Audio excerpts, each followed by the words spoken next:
মা বাবা হইল আল্লাহর পরে। আল্লাহ তাআলা আল্লাহ রসুলকে একজন জিজ্ঞেস করছিল, ইয়া রাসূলুল্লাহ সাল্লাল্লাহু আলাইহি সাল্লাম, আমরা যদি আল্লাহর পরে কাকে সালাম করতে পায়ে ধরে সালাম করতাম? তো বলে যে মাকে, তারপরে মাকে, তারপরে মাকে, তারপরে বাবাকে। অনেকে করে কি, মা চলো, বৃদ্ধ মা 70-80 বছর বয়স, আরও বেশি বয়স হইতে পারে, চলতে পারে না, সেই মাকে বলে চলো তোমাকে বেড়াই নিয়ে আসি, নিয়ে এমন করে এক জায়গায় ছেড়ে দিল, অচেনা জায়গায় চিনে না। আমরা আসছি association for save the parents থেকে।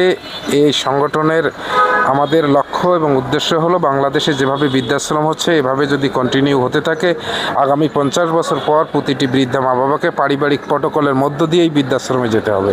তাই আমরা চাই আপনাদের মতো গুণীজনের আলোচনা শেয়ার করে এ দেশে একটা দুর্বার আন্দোলন গড়ে তুলতে, কোনো মা বাবা যেন সন্তান দ্বারা নির্যাতিত হয়ে বৃদ্ধাশ্রমে না যেতে পারে। এটাই হলো আমাদের মূল লক্ষ্য এবং উদ্দেশ্য। আপনি আপনার পরিচয়টা দিয়ে আমাদেরকে একটু বাকি বৃত্তান্ত বলবেন ইনশাআল্লাহ। আমি ডাক্তার নুরুজ্জামান, আমি স্বাস্থ্য অধিদপ্তরের ডাইরেক্টর ছিলাম, এখন আমি অবসর 2010-এ অবসর গ্রহণ করেছি। স্কুল কলেজে আমরা ছোটোর সময় যে পাইছি, শিক্ষা পাইছি, মা বাবা হইল আল্লাহর পরে। আল্লাহ তাআলা আল্লাহ রসুলকে একজন জিজ্ঞেস করছিল, ইয়া রাসূলুল্লাহ সাল্লাল্লাহু আলাইহি সাল্লাম, আমরা যদি আল্লাহর পরে কাকে সালাম করতে পায়ে ধরে সালাম করতাম? তো বলে যে মাকে, তারপরে মাকে, তারপরে মাকে, তারপরে বাবাকে। তো এই যে বাবা মা হইল পূজার সমতুল্য, তাদেরকে ঘর ছাড়া তো করে না, শুধু ঘর ছাড়া করে।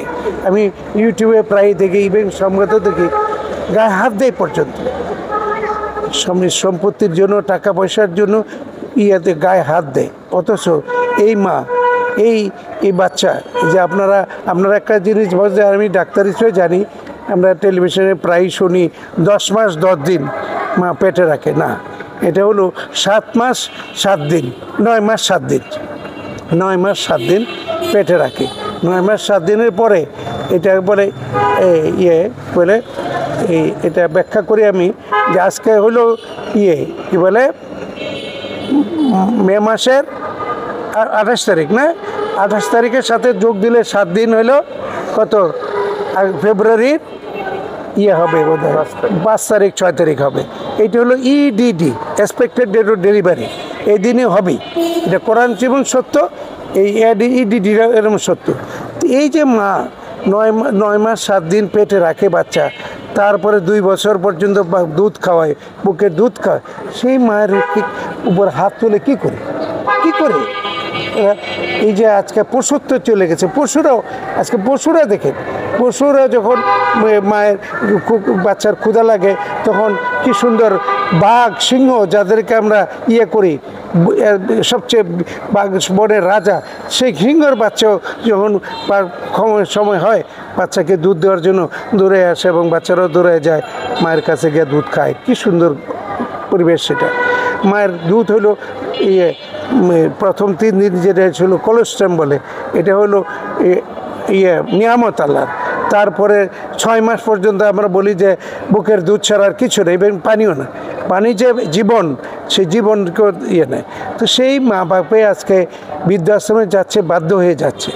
তারা অনেকে তো বৃদ্ধাশ্রমে দেয়, অনেকে করে কি, মা চলো, বৃদ্ধ মা 70-80 বছর বয়স, আরও বেশি বয়স হইতে পারে, চলতে পারে না, সেই মাকে বলে চলো তোমাকে বেড়াই নিয়ে আসি, নিয়ে এমন করে এক জায়গায় ছেড়ে দিল, অচেনা জায়গায় চিনে না, জানে না, মানুষটাকে ধরে হয়তো পরে বৃদ্ধাশ্রম কোথায় থাকলে দেয়, এই করে। তো এইটার একটা পরিবর্তন হওয়া উচিত। এটা যে আপনারা করছেন এই সংগঠনকে আমি ধন্যবাদ জানাই, যে মা বাবার যা একটা কথা আছে যে আমরা মা বাবার দাঁত থাকে, দাঁতের মূল্য আমরা দিই না। তো মা বাবারে চিনি আমরা, যখন আমার বয়স 60 হয় তখন মা বাবারে চিনি যে মা বাবা আমার কীরকম ছিল। আমার বাবা আমার সবচেয়ে বন্ধু ছিল, যখন হাঁটি পা করি, হাতে ধইরা রাস্তায় যাই, পার্কে যাই, খেলাধুলা করি, তখন আমার বাবার মতন আমার বন্ধু আর কেউ না। তারপরে আস্তে আস্তে যখন বড় হই, 12 বছর হই, তখনও আমার বাবা, আমার মা সবচেয়ে মহৎ, সবচেয়ে ব্যক্তি এই পৃথিবীতে। তারপরে যখন 20 বছর হয় তখনই শুরু হয় দ্বন্দ্বটা।